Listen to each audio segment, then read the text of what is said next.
আসসালামু আলাইকুম রহমতুল্লাহ। সাংবাদিক বন্ধুগণ, আপনারা জানেন আমরা আজ সকাল 11টায় ইউরোপিয়ান ইউনিয়নের অ্যাম্বাসেডর ওনার দাওয়াতে আমরা এসেছিলাম। এখানে 8টা দেশের যারা রাষ্ট্রদূত তারা ছিলেন এবং তাদের সহকারীরাও এখানে সহযোগীরাও ছিলেন। তারা মূলত বাংলাদেশের বর্তমান পরিবেশ পরিস্থিতি নিয়ে কথা বলেছেন। আমাদের কাছ থেকে কিছু গুরুত্বপূর্ণ বিষয় জানতে চেয়েছেন।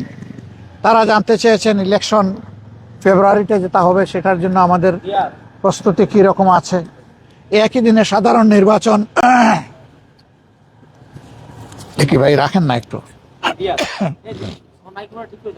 সাধারণ নির্বাচন এবং রেফারেন্ডাম যদি একই দিনে হয় সেখানে কোনো প্রবলেম হবে কিনা।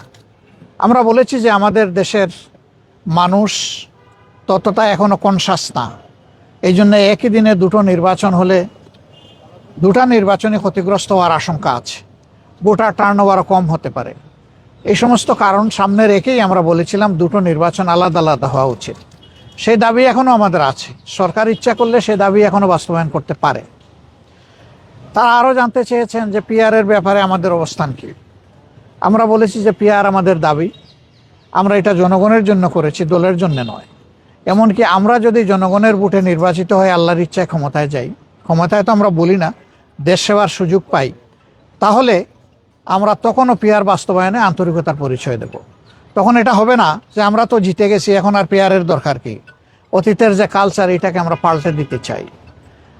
মানুষ এখন অনেক রাজনৈতিক দলের কমিটমেন্টের উপরে আস্থা রাখে না, বলে যে আপনারা আগে তো গিয়েছেন ক্ষমতায়, আমরা দেখেছি আপনারা তো কমিটমেন্ট রক্ষা করেন না।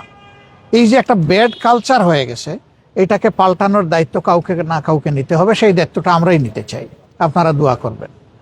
তারপরে তারা জানতে চেয়েছেন সমাজের বিভিন্ন অংশের মানুষের প্রতিনিধিত্ব কিভাবে হবে, সকল মানুষের সিকিউরিটি কিভাবে নিশ্চিত হবে, রোহিঙ্গা সমস্যার সমাধানটা কিভাবে হবে, এ নিয়ে আমাদের কি চিন্তা ভাবনা।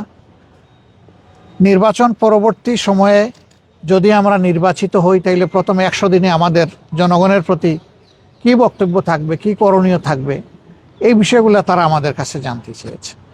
তো আমরা বলেছি যে আমাদের সব কিছুই ফ্রেম করা আছে, আমরা ওয়ান টাইম যখন যেটা প্রযোজ্য সেটা আমরা সামনে রিলিজ করব। তারা আমাদের ম্যানিফেস্টোতে কিছু জিনিস দেখতে চান, আমরা বলেছি অলরেডি এগুলো আমরা ইনক্লুড করে নিয়েছি। তারা বাংলাদেশকে একটা ইনক্লুসিভ বাংলাদেশ দেখতে চান। আমরা তাদেরকে বলেছি আল্লাহ তাআলার ইচ্ছা এবং জনগণের ভালোবাসায় আমরা নির্বাচিত হলে সেই ইনক্লুসিভ বাংলাদেশই আমরা গড়ব ইনশাআল্লাহ।